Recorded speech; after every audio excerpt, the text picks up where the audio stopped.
hasn't been with us in a while, but we're excited she's here. Carol Murin from Solutions for Long-Term Care Incorporated. Good morning. Good morning. Thanks for having me. Yeah, thanks for having me here. Yeah, it was great. It was great having coffee and getting catching up. Yes, absolutely. It's been a while. Yeah. So, Carol, could you tell us kind of how long you've been a long-term care planning specialist, and how did you get into this field?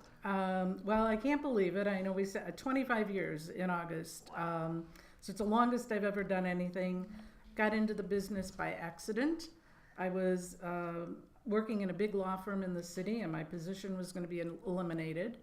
And I spent some time searching for what I wanted to do and answered an ad, never thinking I would get called, but I did. The interview was about 50 miles from where I lived at the time, didn't even want to go, and my husband said, "Oh, just go, what do you got to lose?" So I went. One of the only times I ever listened to him, but I did. And at the time, we were going through what ended up being an 8-year caregiving stint with my father-in-law.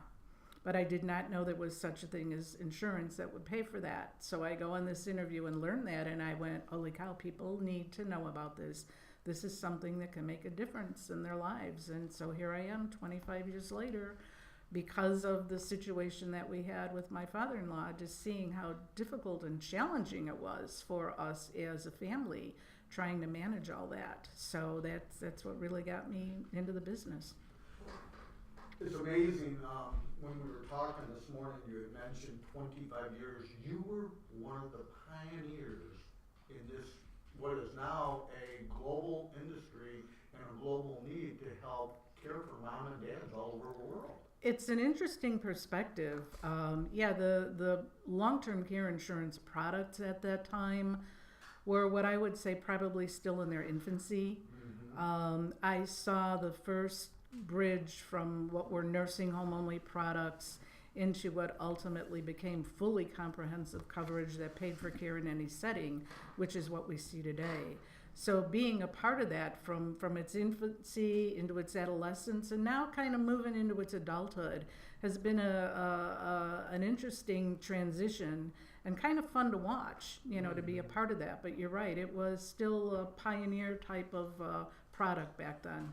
Could you describe some of the changes, what it looked like before to what it looks like today? Well, the original products that came out, I would say like in the early 70s all the way through probably the early 90s, were products that paid for nursing homes.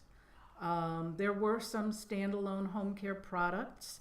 They were rather limiting in terms of what services were provided. Again, we were just seeing in terms of the advances in medicine and Medicare, how things were changing. So over that time, the products began to be redeveloped along with the changes that we were seeing in the demographics, the advances in medicine. So the nursing home only products started to go away. The first product I sold had a rider for home care and adult daycare. And the payout on those products was a little less than what it covered for a nursing home, where today you see products that are primarily covering home care, adult daycare, assisted living, nursing homes, and even have provisions that will cover types of care that we don't even know about today.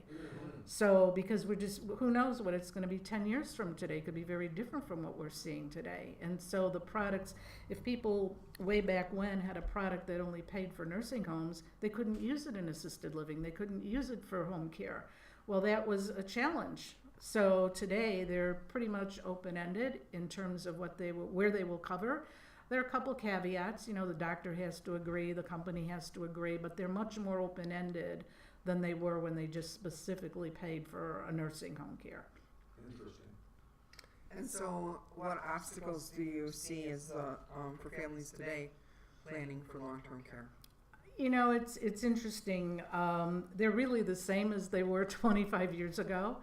There's a lack of knowledge about the reality of what we're facing today. that it's really, the problem is driven by the advances in medicine. I mean, I read the obituaries because I'm weird that way. I used to have to do that a long time ago for a job I had, so I just got in the habit. But I like to look and see how old people are when they died, and maybe why they, were they in a facility, were they getting care at home? And there was a woman locally here, 107 years old. Wow. And we go, wow.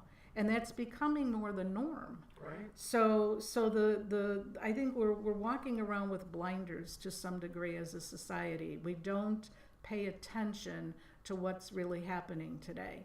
We have this blessing of living a long life because of the advances in medicine. At the same time, it's kind of a curse, because there's a point in time where medicine is not going to be able to fix our problem, and that's when the caregiving happens. And I think the reason why we go into denial mode is because it scares us. Sure. It scares us because we're independent, and the thought of having to have someone take care of us is a bitter pill to swallow. Mm-hmm. But it's more of a reality today, and we can either choose to ignore it or maybe plan for it so that it happens where we can still at least control the situation. Oh, that's why we have Silver Solutions Radio, and you here today is because one of the things we preach and have been preaching, and one of the reasons we started a show is to help the world understand that this is a planning process. Open our eyes, open our hearts, and be prepared for it, because it's coming. Today, the statistic is somebody born today could have a chance of living to 120 years old. Oh, absolutely. I remember reading, our granddaughter was born in 2005. And I saw a piece that said a female born in 2005 can expect to live to be 120. Wow. And we shake our heads at that, and yet look at what, it is a reality today. It somewhat scares us, but I try to help people not be scared. We're all afraid of not being able to take care of ourselves. So what's the best thing we can possibly do is figure out a way that it happens in a way that we can still control the situation. Carol, what are some of the common misconceptions out there, you think? People still think that long-term care insurance pays for only nursing homes. There's still that out there. People still think that Medicare will pay for their care. They don't understand that Medicare really was designed to only cover skilled care. So if you fall and you break a hip or your knee goes out and you need some rehab over that, if you're over 65, Medicare will take care of that, and it does a great job. I mean, we have millions of people walking around today with new hips and new knees that probably get around better than I do right now. So that's when Medicare works. When Medicare doesn't work is when we need help with the things that are called custodial care. If you think about the things that we do every morning when we wake up, we get out of bed, that's called transferring. We typically head to the bathroom and we do the toileting, the continence, the bathing. We head back to the bedroom, we get dressed, we head into the kitchen, we eat. Those are called activities of daily living. And when we need help with those things, only because we're not able to do them anymore and medicine can't fix our problem, that's long-term care, and that's not what Medicare will pay for. Right.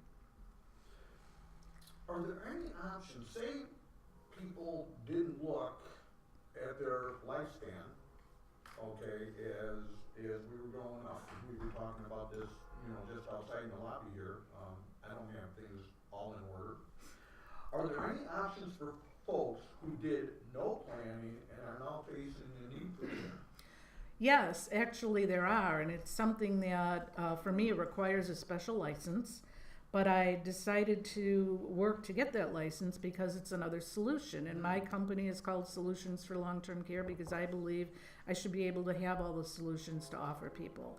And what most people don't realize is that if they have a life insurance policy of any kind, it can even be a group policy from work, it can be a term policy, it can be any type of life, a whole life, universal life, variable universal life, doesn't matter. The caveat is that it must have at least a $50,000 death benefit. And if that is the case, and they're facing the need for care, it can be considered like a viatical settlement is what's happening. You're selling that policy to a company who's going to buy it and give you some upfront money.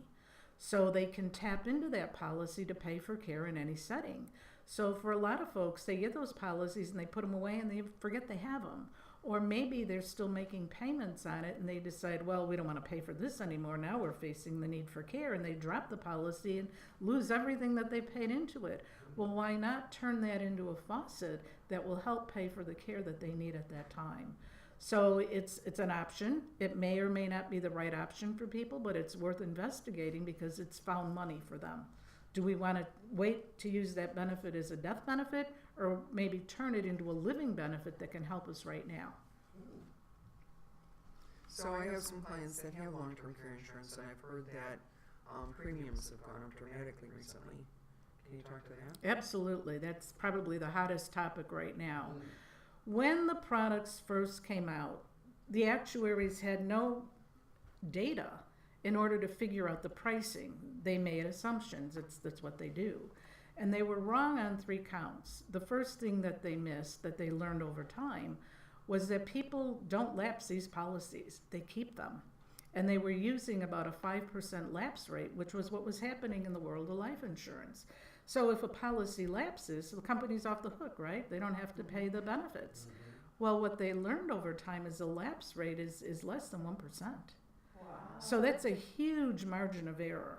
So they went a long time not charging for that. They would introduce new products with new pricing, but it became a big issue for the companies. The second thing that happened was that they didn't realize how long people actually use these policies. And so the utilization is much higher than they planned for. And then the last thing that hit everybody was when the market hit the tank back in 08, 09, 07, 08, 09, we all saw interest rates go down. And well, guess what? Just like us, companies invest to try to get a return on their investments.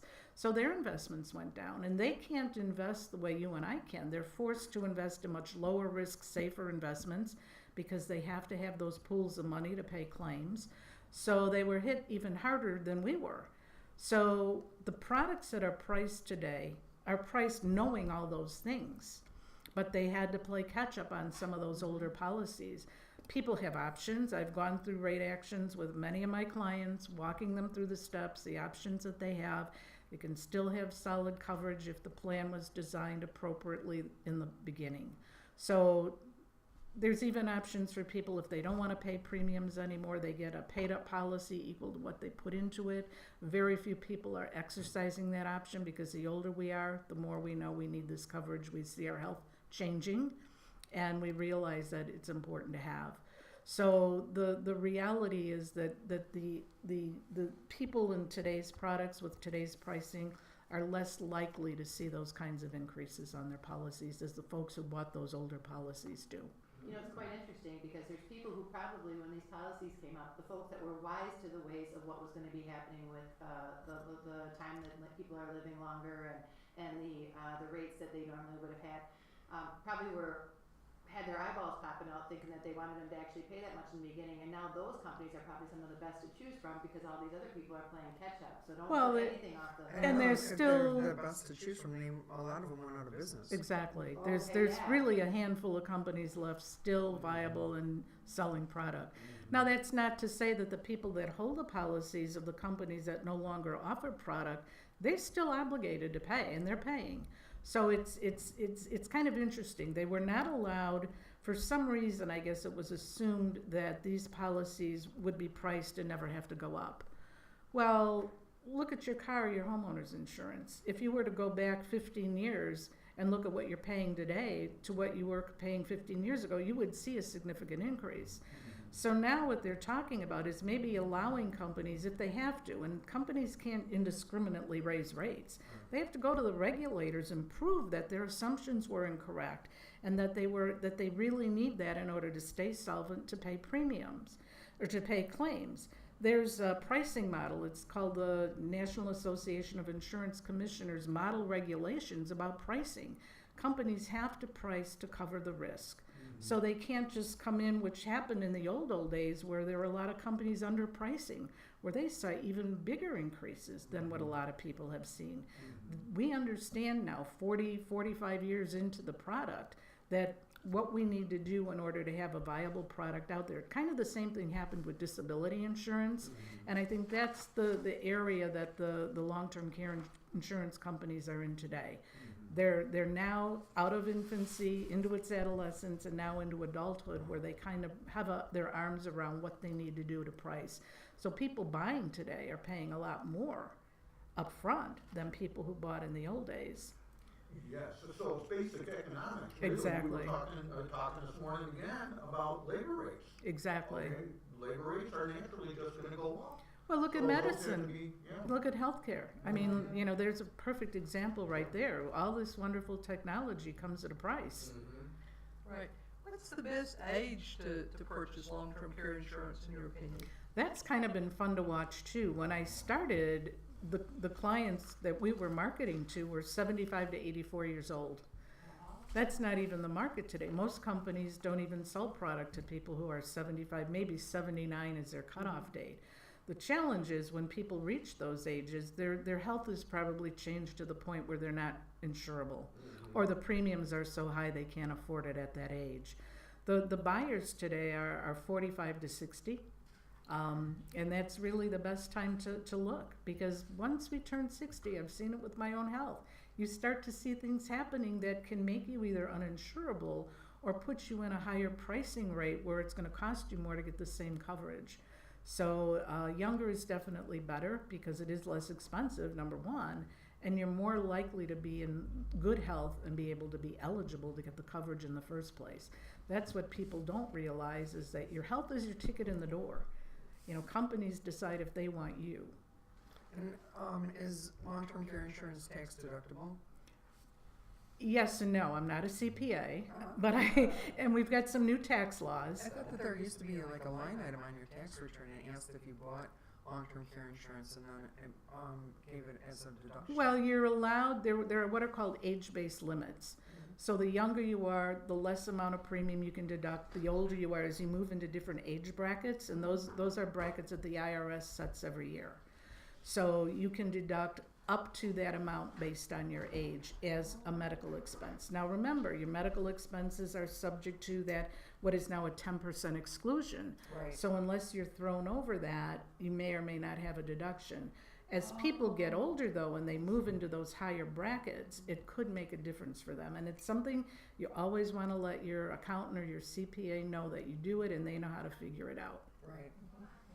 It's interesting. I'm gonna throw a loaded question at you. Does Medicare pay for nursing home costs? Skilled care, yes, okay, so that rehab, but custodial care, no. Although there's talk about doing some things with home care now. It's going to be really interesting to see how that plays out. Yes, in fact, we're seeing some changes too. And we have a caller, so we're kind of scrambling here, so See be if it patient with us. listens. See if you hear There you anything. go. Go ahead, caller. You're on the air with WRMN and Silver Solutions. What's your question today?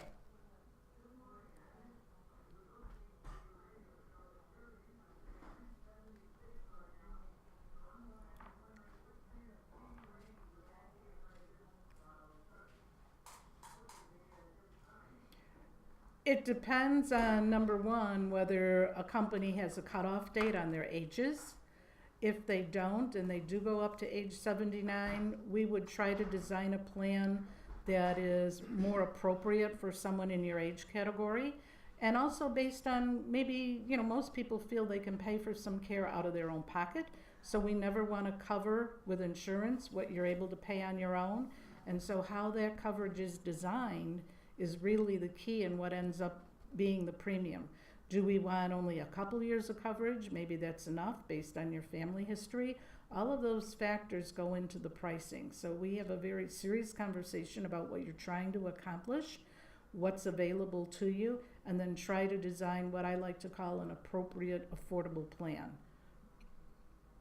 Does that answer your question?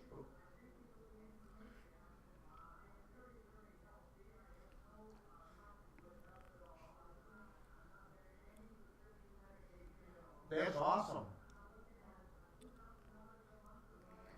Well, it wouldn't be $2,000 a month, I can tell you that. I wouldn't need to work as hard as I do if the premiums were that high. It's really hard to say, sir, because I don't know how much coverage you need. Do you need something that'll pay you only $100 a day? Maybe $150 a day? Probably more in the range of, I would say $500 a month is a ballpark. It probably might be a little more than that, probably not less than that. Just depends on how much you want. Somewhere in that range, yes. Sir, Dolly, can I get your first name and where you're from?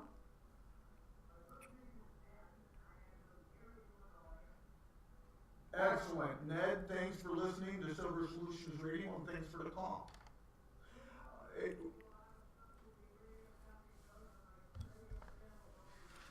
Awesome. We love you, Ned. Yeah, we love to hear that. And you know what? We have Carol's information given out here in a few moments. So if you're listening, grab a pencil. Okay. Thanks, Ned. Yeah, Thank you. That's a good question, and the one thing we always get when we get a phone call on the show, Carol, is like that we're asking there's other people out there that are thinking the same thing. So we always appreciate when we get those calls.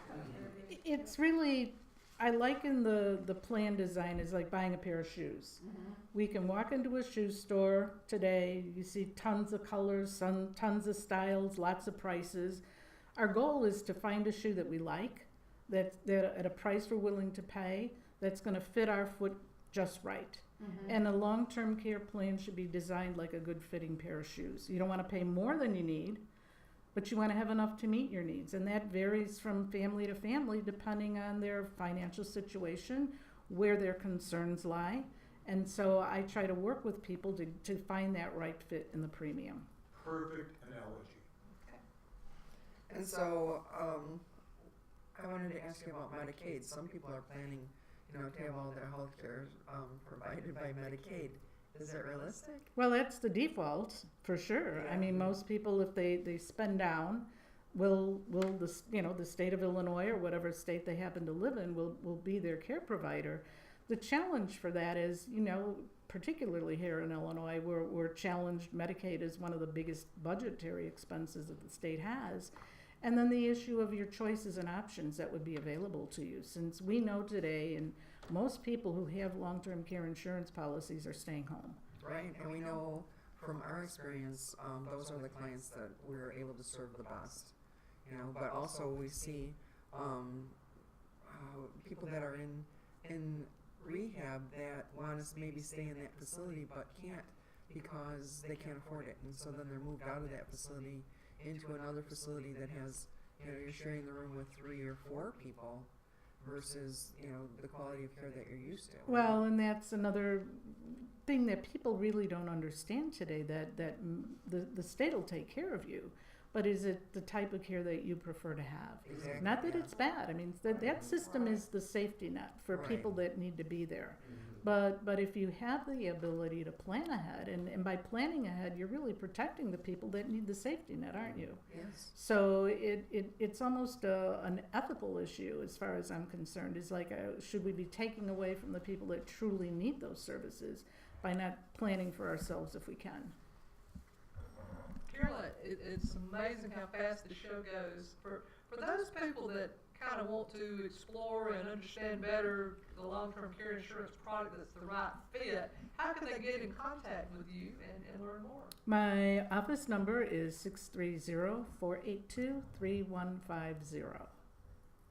630-482-3150. And you have a website too. I do.